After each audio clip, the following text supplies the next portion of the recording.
안녕하세요. 단밤 주식 클래스의 진한 K입니다. 오늘은 2024년 3월 18일입니다. 주식회사의 주인은 주주입니다. 이제 회초리를 들어야 합니다. 지금이라도 해야 합니다. 회사가 정신줄을 놓으면 주식회사의 주인인 주주가 회초리를 들어야 합니다. 지금 회사의 상황은 정상이 아닙니다. 대표 관련한 여러 자본뿐만 아니라 진행하고 있던 중국에로도 1년간 자초했습니다. 잘못하고 있음을 알고도 그냥 있을 수 없습니다. 이젠 참을 만큼 참았습니다.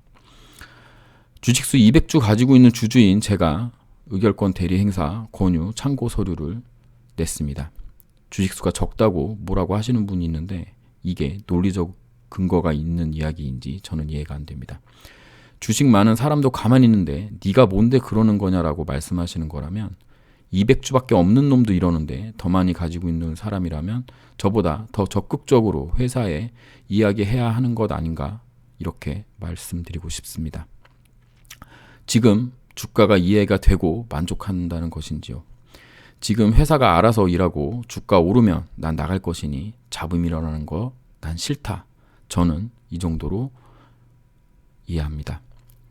저는 코롱생명과학이 상장 후 최고점 194,779원 넘길 때까지 투자할 놈이라 당장의 상황을 그냥 넘어갈 생각이 1도 없습니다.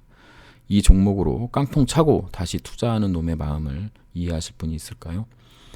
시간의 제약과 관련 이슈 확인해야 하는 과정이 있어서 이번에 이 정도로 진행합니다.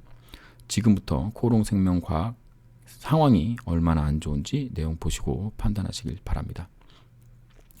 모든 일의 발단은 플랫바이오와의 컨설팅 계약 변경의 건입니다. 이게 뭐가 문제냐고 하시는 분들은 코롱생명과학 투자에 대해 깊이 생각 안 하시는 분입니다. 코롱생명과학의 현재 주가는 대부분 일본 에로 계약에 바치고 있다고 보면 됩니다.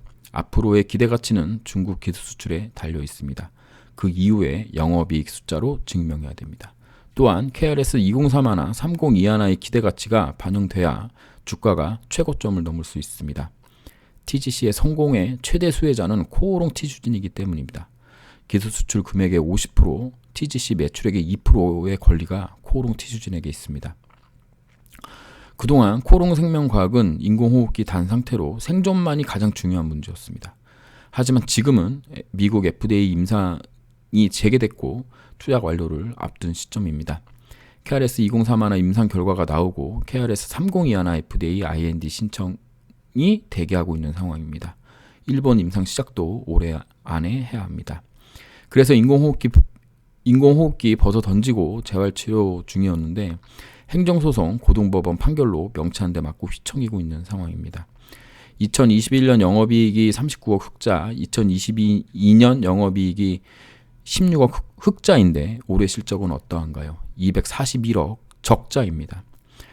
제약 바이오 회사, 신약 만드는 회사라는 특수성을 감안해도 돈 많이 들어가는 2031 임상이 끝났고 진행하던 한국 KRL 그레이드 2 인보사 임상도 안 하는데 이 정도 규모의 적자라면 회사에 무슨 문제가 있는지 생각해야 합니다. 최소한의 투자 고민이라고 생각합니다. 물론 주가 오르면 떠나실 분들과는 상관없는 이야기입니다. 제약바이오 종목이 언제 숫자로 올랐냐 하는 반론이 있을 수 있습니다. 그럼 무엇 때문에 오르냐? 바로 신약 성공 기대감입니다. 요즘 잘 나가는 HLB 그룹주의 모습이 대표적입니다. 그래서 TGC의 성공 기대감이 지금 주가에 표출되고 있나요? 저는 아니라고 생각합니다. 그럼 KRS 2031, 3021 기대감이 시장에 있나요? 이것도 없습니다. 왜 없나요? 회사에서 의지를 가지고 신약의 가치를 시장에 알려야 합니다. 가장 확실한 방법은 기술 수출하는 것이죠. 파이프라인의 가치를 시장에 알리는 다른 방법으로는 학회 발표와 IR 미팅 같은 것이 있겠습니다. 여러분이 보시기에 회사가 의지를 가지고 이런 것을 하고 있다고 생각하시나요? 한국의 JP모건 헬스케어라고 한국경제 스스로가 이야기하는 포럼에서 코롱생명과학 대표 직함을 달고 코롱제약 사업 이야기하는 CEO, 제가 어떤 마음으로 이 상황을 봐야 이해할 수 있을까요? 새로운 암치료 패러다임 KRS 3021, 신경통증 병증의 퍼스트인클래스 KRS 2031 같은 것을 발표해야 하는 것이 아닌가요? 코롱생명과학이 중개 임상을 하나요? 아님 이 포럼이 개인 연구 성과 발표인가요? 아님 아예 코오롱 제약 대표 자격으로 가서 발표를 하던가. CEO와 IR 담당자의 만남이 얼마나 귀한 시간인데 이걸 이렇게 보낸다? 여러분은 이해가 되나요? 플랫바이오와 코오롱 생명과학의 용역 계약이 얼마나 잘못된 것인지 설명해 드리겠습니다. TGC의 중국 수출은 주가 상승의 트리거가 될 수 있는 사안이고 영업이익을 크게 개선시킬 수 있으며 향후 TGC의 성장 방향성을 읽을 수 있는 매우 중요한 계약입니다. 플랫바이오는 기술수출 전문 회사가 아닙니다. 2018년 회사 설립 이후에 플랫바이오가 자체적으로 가지고 있다는 파이프라인 관련 기술수출 실적이 없으며 플랫바이오와 협업한 어떠한 회사에서도 기술수출 이슈는 없습니다. 플랫바이오와 코오롱 생명과학이 처음 용역 계약한 시점은 2022년 말입니다. 제가 문제 삼은 것은 2024년 1월로 만약에 지난 1년간 플랫바이오에서 실제로 기술 수출을 진행했고 그에 따른 성과가 있다면 회사가 플랫바이오와의 용역 계약을 해지할 이유는 1도 없습니다. 회사는 주주의 우려를 이해하고 선제적 조치로 플랫바이오와의 용역 계약을 해지한다고 통보했습니다. 제가 우려한 것은 이 계약이 정상적으로 맺어진 것이냐, 나중에 공정거래법이나 특수관계인 간의 거래에 걸리는 문제가 없냐는 것이었습니다. 그리고 회사에서 중국 애로 늦어지면 주주 책임이라는 말에 굴복해서 회사의 입장문을 제가 직접 쓰고 그 내용을 방송하겠다고 했음에도 결국 해지를 통보했습니다. 회사 측 이야기로는 3월 12일 용역 계약을 해지했습니다. 이 중요한 계약을 능력 없는 플랫바이오와 계약한 것을 넓게 생각하면 기회를 준다 정도로 이해할 수 있습니다. 실제로 기존 계약한 야포에서 성과가 없는 상황이었고 중국 기술 수출을 해보겠다는 플랫바이오의 성과급 지급 조건으로 계약한 것이니 문제가 없습니다. 제가 이해할 수 있는 것은 딱 여기까지입니다. 하지만 기존의 중국 기술 수출을 위해 계약했던 야포와의 계약을 해지하지 말았어야 했고 야포의 성과가 마음에 들지 않았다면 다른 전문 회사를 찾아서 용역 계약을 했어야 합니다. 플랫바이오만 믿을 수 없기 때문입니다.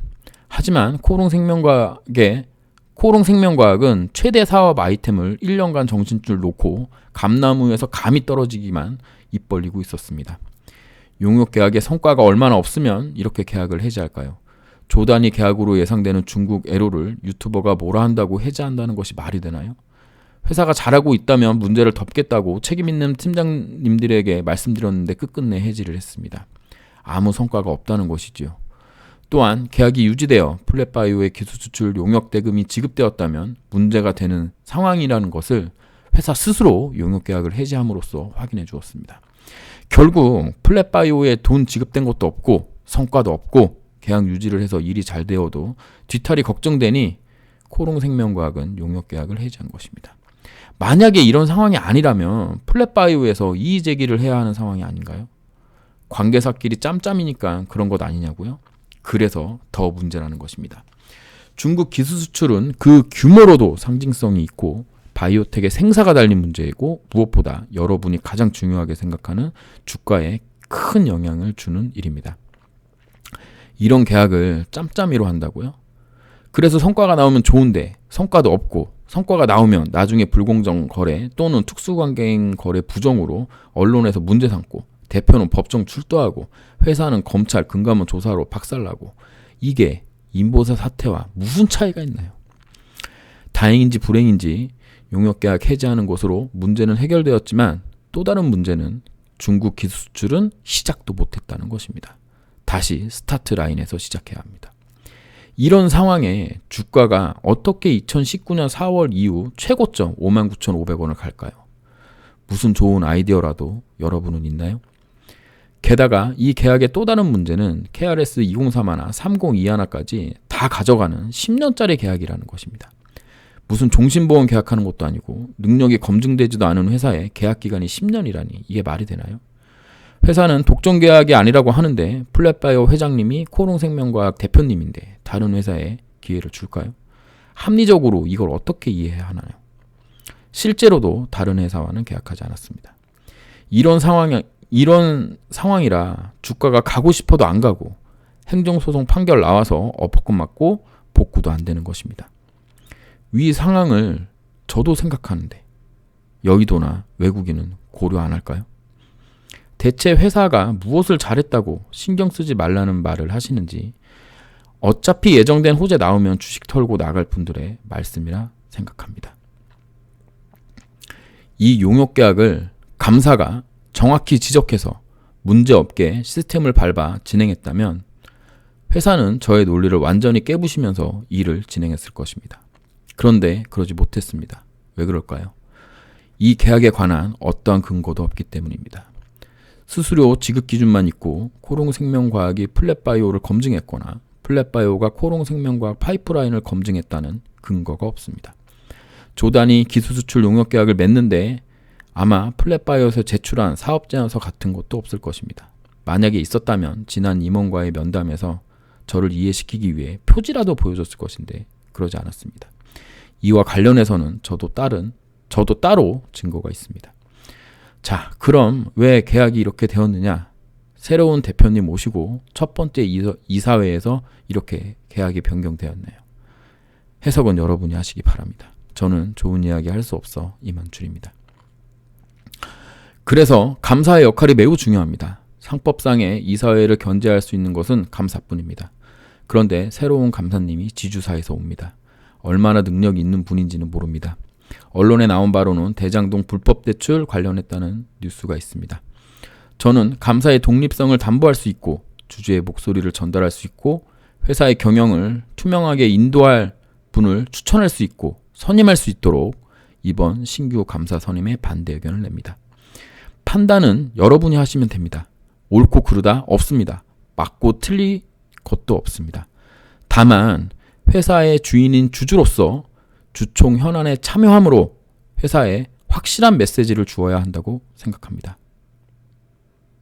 I'm watching you.